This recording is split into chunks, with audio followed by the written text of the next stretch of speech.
আসসালামু আলাইকুম। ভালো আছেন সবাই?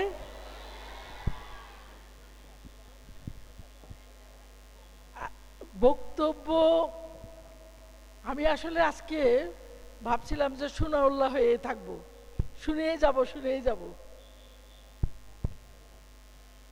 ছিল ক্রীড়া প্রতিযোগিতা এবং পুরস্কার বিতরণ অনুষ্ঠান, কিন্তু পুরাটা হয়ে গেল বক্তৃতাময়, ঠিক না? ভালো লাগছে। তো অনেক দেখতেছি বাচ্চারা একদম অধৈর্য হয়ে গেছে, স্বাভাবিক এটা। তো এখানে আমাদের মায়েরা, অভিভাবকরা আসছেন, আপনাদেরকে আবারও সালাম জানাচ্ছি এবং খুব খুশি হয়েছি আপনারা যে আসছেন। এটা আগে আমাদের মায়েরা এভাবে আসে নাই, কিন্তু আপনারা আসতেছেন, ভালো লাগতেছে। এটা ভালো। মায়েরাই তো সন্তান বেশি মানুষ করে, ঠিক না? এটা আমি আসলে বক্তব্য না, একটা কথা বলি। কিছুদিন আগে, বেশি দিন হয় নাই, কয়েকদিন আগে একটা সাক্ষাৎকার হয়েছিল, শুনেছি আমি।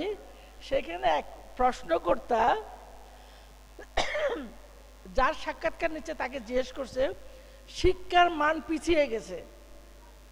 তো বললো যে আজকে এই যে দুর্নীতি, মানে শিক্ষার যে অবক্ষয়, সেটাই বলতে চাচ্ছিল। তো বলতেছে যারা রাষ্ট্র ক্ষমতায় আছে এরাই তো শিক্ষিত, তাহলে পিছায় কি করে? তো আসলে আমি আমি আমার ছোট্ট জ্ঞান থেকে আমি যেটা বুঝি সেটা হলো, শিক্ষাটা শুরু হয় পরিবার থেকে। মা বাবা যে শিক্ষা দেয় ওইটাই হলো আসল শিক্ষা। ছোটবেলা আমাদের মা বাবারা, আমাদের মুরব্বীরা আমাদেরকে ভয় দেখাইছে, এটা করা যাবে না, ওইটা করা যাবে না, ঠিক না? মাগরিবের সময় মাথায় কাপড় দিতে হবে, আজান পড়লে মাথায় কাপড় দিতে হবে, বের হওয়া যাবে না, এটা করবে ওটা করবে, এটা। তারপর চুরি করলে এই হবে, খবরে এই শাস্তি হবে, ওই শাস্তি হবে, হয় নাই গো? হ্যাঁ। তো প্রত্যেক বড়দেরকে সম্মান করা, ছোটদেরকে আদর করা, মানুষকে ভালোবাসা, দান করা, কিছু দেওয়া, ভালোবাসতে শেখা, সবই কিন্তু পরিবার থেকে আসে। আর শিক্ষা যেটা প্রাতিষ্ঠানিক, যেটা কলেজ, স্কুল, ইউনিভার্সিটি, এইখানে আমাদের জীবিকার জন্য, আমরা বেঁচে থাকার জন্য, আমাদের জীবনকে চলার জন্য আমরা কিন্তু এখানে একটা অবলম্বন, এই শিক্ষাটা আমরা গ্রহণ করি। এর মধ্যে উনি ভোকেশনালটা যেটা বলছে ওটা হলো কারিগরি শিক্ষা, এটার অনেক প্রয়োজন আছে, অনেক প্রয়োজন। ভোকেশনাল বললে কিন্তু অনেকে বুঝবে না, ঠিক না? ভোকেশনালটা অনেকে বুঝবে না। আপনি কি চান না আপনার ছেলে কম্পিউটার ভালো করে শিখুক? হ্যাঁ, ইলেকট্রনিকের যে কোনো কিছু, এটা আর কি কি আছে বলছে, একটা কম্পিউটার আর কি সেলাই, এটা তো চান আপনারা, ঠিক না? ভালোভাবে শিক্ষা হোক এটা। ও মেয়েরা যাতে নিজের পায়ে দাঁড়াতে পারে, শুধু মেয়ে না, সন্তান। তো এই ভোকেশনাল এখানে এটার বলছে যে ও মানে পাচ্ছে না, কি ওটা স্টুডেন্ট, ছাত্রছাত্রী, এটা এভাবে আগ্রহ কম, কিন্তু এটা বুঝতে হবে। তো এটা সত্যি কথা, আমার মনে হয় না এরা মানে ঠিকভাবে এটাকে বুঝাইতে পারছে। আপনারা চান না ছেলেমেয়েরা শিক্ষিত হোক, ছেলেমেয়েরা কি বলে এটাকে হাতে কলমে শিখুক। যেটা যেমন আমি কোনোদিন কিন্তু কম্পিউটার চালাতে পারতাম না, ইভেন মোবাইল তো পরে আসছে, কম্পিউটারে কিন্তু চালাতে পারতাম না, আস্তে আস্তে শিখছি। আগে ছেলের বকা খাইছি, মেয়ের বকা খাইছি, বা একটা ধমক খাইছি, আসলে পারি না। উনিও বেশি পারতো না, শিখছে পরে। যাই হোক, আমরা বুড়া বয়সে শিখছি, কিন্তু আমাদের বাচ্চারা কিন্তু এখন করতেছে, ঠিক না? তো ওইগুলা না, ওই মোবাইলটা আমি এমনি এক্সাম্পল দিলাম, মোবাইলে ভালো মন্দ দুইটাই আছে, সেটা না। তো এটা ভোকেশনালে এটা আপনারা কিন্তু আগ্রহ হয়ে বলবেন। সেলাইটা যদি ভালো পারে তাহলে সেটাও তো একটাই, ও একটা প্রতিষ্ঠান গড়ে দিতে পারে, ও একটা দিতে পারে, ঠিক না, জীবিকার জন্য। তো সেটাই আসলে বক্তব্য না। সবাই ভালো থাকবেন, সুস্থ থাকবেন, দোয়া করবেন। প্রধান অতিথি অনেক কথা বলে গেছেন, প্রশংসা করছেন, লায়লা সিদ্দিকীর প্রশংসা করছেন, অনেকের করছেন। আমি কিন্তু এত প্রশংসা করতে পারি না। তবে আজকে আমি লায়লা সিদ্দিকীর জন্ম, আমার বাবার নাম হলো সোনামিয়া সওদাগর, চিটংয়ে পটিয়ায় জন্ম আমার। আমাকে লতিফ সুনামিয়া সদাগর জন্ম দিয়েছে, বড় করছে, কিন্তু লায়লা সিদ্দিকীর জন্ম দিয়েছে লতিফ সিদ্দিকী। এটা সত্যি কথা, ঠিক না?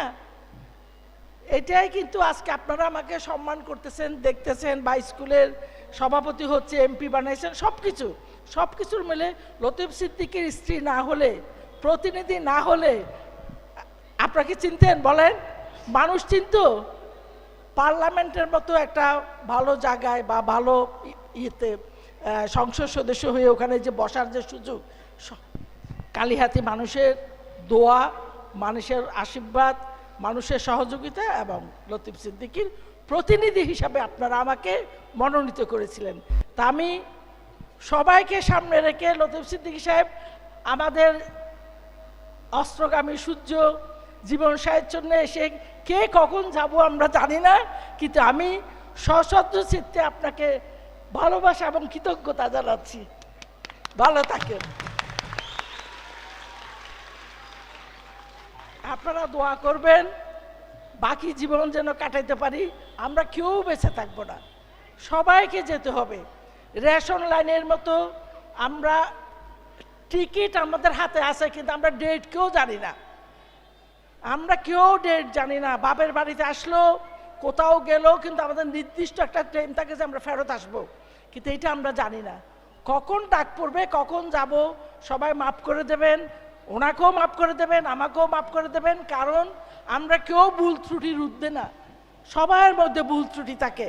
আপনারা ক্ষমা সুন্দর দৃষ্টিতে দেখবেন, এবং আপনাদের মেয়ে হিসাবে, আপনাদের পুত্রবধূ হিসাবে, আপনাদের নেতার স্ত্রী হিসাবে, আপনাদের সঙ্গী হিসাবে, জীবন সঙ্গী হিসাবে আপনারা দেখেছেন, দেখবেন, এবং আমাদেরকে ভালোবাসা যতদিন বেঁচে আছি, মৃত্যুর পরও আপনারা আমাদের মনে রাখবেন। এইটুকুই পাওয়া, আর কিছু চাই না। তো সবাই ভালো থাকবেন, সুস্থ থাকবেন, ইনশাল্লাহ আবার দেখা হবে। এবং আমাদের মায়েরা যে আসছেন, আসসালামু আলাইকুম, ভালো থাকবেন। ধন্যবাদ এবং কৃতজ্ঞতা জানাচ্ছি আমাদের আজকের এই অনুষ্ঠানের সম্মানিত সভাপতি, সাবেক সংসদ সদস্য, অত্র বিদ্যালয়ের প্রতিষ্ঠাতা শ্রদ্ধেয় জনাব লায়লা সিদ্দিকী মহোদয়কে। অনুষ্ঠানের এই পর্যায়ে নবীনদের বরণ করবে অত্র বিদ্যালয়ের স্কাউট এবং গার্লস গাইড।